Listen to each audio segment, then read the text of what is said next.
Na era da tecnologia, todo mundo virou médico. Todo mundo dá um diagnóstico. Dr. Google e hoje em dia ajudam pra caramba. Mas afinal, o que é saúde mental e como ela interfere nos nossos comportamentos?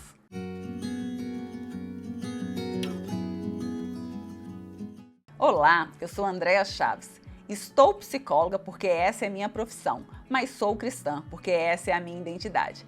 Aproveite e já segue aqui o nosso canal, porque toda semana nós vamos disponibilizar assuntos que têm o objetivo de te clarificar um pouco sobre os nossos eixos de cuidado. Hoje nós vamos falar sobre saúde mental e comportamento. Um tema tão polêmico e que todo mundo sai por aí dando diagnóstico. Fulano tem depressão bipolar, ciclano tá psicótico, isso é um surto. E será que é desse jeito? Quais que são os critérios que nós devemos utilizar para avaliar alguém? E qualquer pessoa pode sair por aí dando diagnóstico?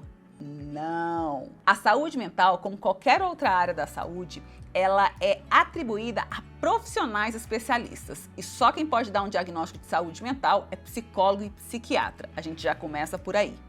É claro que toda vez que a gente vai no médico, eu mesma já fiz isso várias vezes, a gente descobre uma coisa e vai para o Google, já para pesquisar a sequência daquilo. Só que a saúde mental ela é sempre multifatorial e você talvez veja um pedacinho no Google, um pedacinho de informação num artigo, mas só um profissional especializado é que pode dar um diagnóstico. Mas hoje eu tenho o objetivo de esclarecer aqui para vocês um pouco sobre saúde mental e comportamento. Então vamos lá, falar de saúde mental e comportamento. A gente vai começar com um livro histórico que há mais de 2000 anos atrás começou a falar de emoções. Romanos 12:2, que é um livro da Bíblia, diz assim: não se amolde ao padrão deste mundo, mas transforme-se pela renovação da sua mente, para que você seja capaz de experimentar e comprovar a boa, agradável e perfeita vontade de Deus. E aí, numa outra tradução, diz assim, não vivam como vivem as pessoas deste mundo, mas deixe que Deus as transforme por meio de uma completa mudança da mente de vocês. Assim vocês conhecerão a vontade de Deus, isto é, aquilo que é bom, perfeito e agradável a Ele. Então, há mais de 2000 anos, a gente já tem aqui informações de que a nossa mente, as nossas emoções vão influenciar na nossa qualidade de vida. A palavra grega aqui utilizada para mente, a gente vai utilizar a palavra metamorfose, que fala da metarfon. Ela aparece só 4 vezes no Novo Testamento. Além de Romanos 12:2, ela vai aparecer na transfiguração de Jesus, em Mateus 17:2, e em Marcos 9:2-3 e em 2 Coríntios 3:18. Então, o que é metamorfose? Metamorfose é a mudança ou alteração completa no aspecto natureza e estrutura de alguém ou alguma coisa, é uma transformação biológica. É uma transformação pelo qual alguns animais passam no decorrer do seu processo de desenvolvimento. E ela também tem um sentido figurado, quando fala da alteração de personalidade, modo de pensar, aparência, caráter. A etimologia dessa palavra vem do grego e no latim chama metamorphos. Então vamos lá, o que seria a mente? A mente é a parte incorpórea, inteligente ou sensível do ser humano. Espírito, pensamento, entendimento, uma ideia na mente. Ela fala do desenvolvimento intelectual, ela é a faculdade intelectiva, inteligência, mentalidade. Então, a saúde mental vai falar da saúde da nossa mente. No ser humano, gente, a faculdade de entender e de pensar, ela é reflexiva e afetiva. Vou dar um exemplo para vocês de algumas emoções que a gente chama de emoções primárias, Raiva, alegria, medo, nojo. Então, você não precisa ter nenhum tipo de conhecimento ou estar numa idade avançada, por exemplo, para você ter medo. Crianças não têm medo por quê? Porque elas ainda não têm uma memória.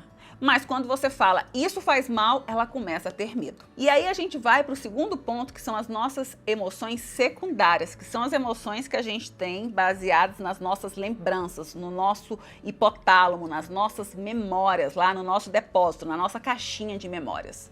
Emoções como pavor, angústia. Elas são emoções que a gente chama de emoções secundárias, elas são mais difíceis de ser percebidas. E aí, por fim, a gente tem as emoções de fundo, como a fadiga, o cansaço, que são emoções que têm influências da nossa memória, mas que são dificilmente percebidas, às vezes até para quem sente. Às vezes a pessoa está fadigada ali, cansada, e ela não consegue perceber essa dificuldade que ela está vivendo e acaba tendo comportamentos não tão assertivos. Por quê? Porque as nossas emoções, elas vão impulsionar os nossos comportamentos. E aí a saúde mental vem quando eu começo a pensar e a cuidar desse intelecto para influenciar na emissão dos meus comportamentos, porque eu me comporto com aquilo que eu sei. Quais são os princípios da psicologia cognitivo-comportamental? Cognição, emoção e comportamento, porque eu preciso entender para sentir e me comportar. Só que isso funciona de maneira espiral. Vou dar um exemplo do que aconteceu com a gente no Covid. A gente não sabia o que nos aguardava ou como a gente teria que agir, mas a gente foi obrigado a ter o comportamento de usar máscaras.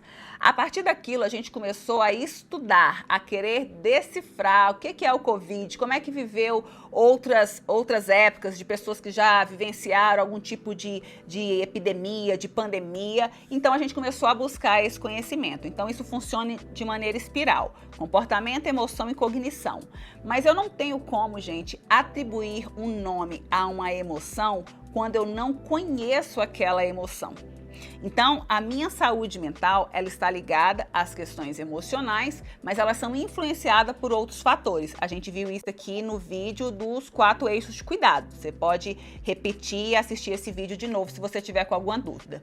Mas os nossos comportamentos, eles são adquiridos e treinados ao longo da nossa existência. Vamos ver então o que é comportamento? Segundo o dicionário, é a maneira de proceder de uma pessoa em relação a outra, com referência a regras, a boas maneiras. É ato ou efeito de se comportar. Isso para o dicionário Aurélio. O modelo cognitivo de Aaron Beck, ele vai pressupor 2 elementos básicos na condução terapêutica.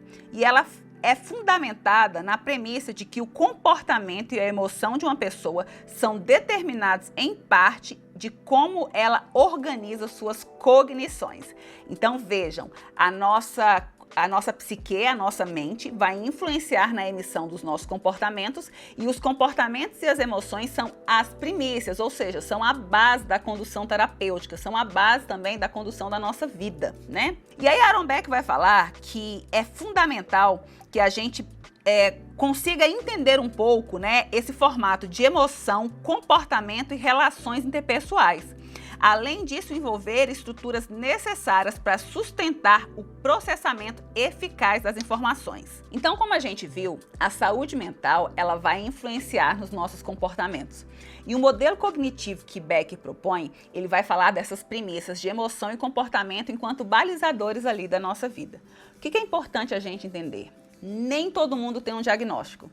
Tem coisa que literalmente, gente, está ligada a caráter das pessoas. Nem todo mundo que é mal tem um transtorno de personalidade antissocial. Nem todo mundo que está triste tem depressão. Nem todo mundo que tem um momento de ansiedade tem um transtorno de ansiedade. O que a gente precisa entender?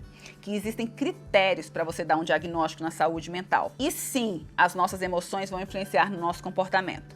Então, deixa eu dar um exemplo para vocês. Você acabou de perder a sua mãe. Você não quer comer, você está trancado dentro do quarto, você está choroso, você está triste. Isso é o que, gente? Isso é anormal? Não, isso é esperado. Você acabou de viver um luto. E isso não significa que você esteja em uma depressão. A depressão, ela inclui critérios que um profissional é que vai avaliar. Porque traços comportamentais não querem dizer que sejam um diagnóstico fechado. Vou dar um outro exemplo para você. Ansiedade. Você vai para uma festa, aquela festa é muito importante para você, você mandou fazer um vestido e você tem que fazer a última prova do vestido. Isso vai ou não gerar ansiedade? Por exemplo, para eu estar falando aqui com vocês, eu tenho um pouco de ansiedade, porque a ansiedade ela me move, ela me faz andar. Vou dar um outro exemplo para vocês, o medo. Todo mundo que tem medo tem pânico? Eu tenho medo de ser atropelado e por isso eu não saio andando na pista mexendo no celular. Então a gente tem que tomar muito cuidado com o Dr. Google e com esses programas que dão critérios soltos que fazem você muitas vezes taxar e rotular as pessoas com transtornos ou com doenças que elas nem possuem. É importante também a gente dar voz para as nossas emoções. Em alguns momentos do dia você pode estar ansioso, você pode estar mais triste. Algumas vezes você vai ficar com um pensamento acelerado, pensando nas coisas que estão acontecendo. Outras vezes você vai ter pensamento intrusivo, você vai estar aqui no meio de um almoço pensando em outras coisas. Mas isso não significa que você tenha algum transtorno. O importante é a gente cuidar sim das nossas emoções, porque isso sim é pilar da nossa qualidade de vida. E na dúvida, procure um profissional especializado. Mas você, que não é um profissional da saúde mental, tenha cuidado em rotular as pessoas. E ao invés de rotular as pessoas, ofereça ajuda, seja ajuda. Falar é sempre uma boa opção. Tiago diz assim que aquele que guarda a sua boca é mais forte do que um general de guerra. Tem um capítulo inteiro, gente, no livro de Tiago, Tiago 1, só para falar da nossa língua e do poder que a gente tem nas palavras. Então, a nossa saúde mental vai passar sim, vai influenciar os nossos comportamentos. Mas você pode ser um agente de cuidado e não de opressão. Um diagnóstico de saúde mental, ele é dado por um profissional de saúde. Mas nós fazemos parte do mundo e no mundo nós precisamos de pessoas para nos relacionar. Lembra do quarto eixo de cuidado? Os nossos vínculos sociais. Seja ajuda, ofereça ajuda. Falar é sempre uma boa opção. E a nossa saúde mental, ela vai ser permeada pelas nossas relações. Não saia por aí dando diagnóstico. O importante é a gente entender que nós somos seres multifatoriais. Então, saúde mental vai influenciar sim nos nossos comportamentos. Mas para além de tudo isso, lembra dos nossos 4 eixos de cuidado? O terceiro eixo é o nosso eixo social. Nós precisamos de pessoas. A Bíblia diz que um amigo afia um outro como um ferro e que na comunhão a bênção é ordenada, porque quando um cai, o outro levanta. Então seja você a ajuda que algumas pessoas precisam. E se precisar de ajuda, peça ajuda também. Siga aqui o nosso canal, que toda semana nós vamos postar um vídeo diferente que tem o objetivo de te ajudar a clarificar um pouco sobre saúde emocional.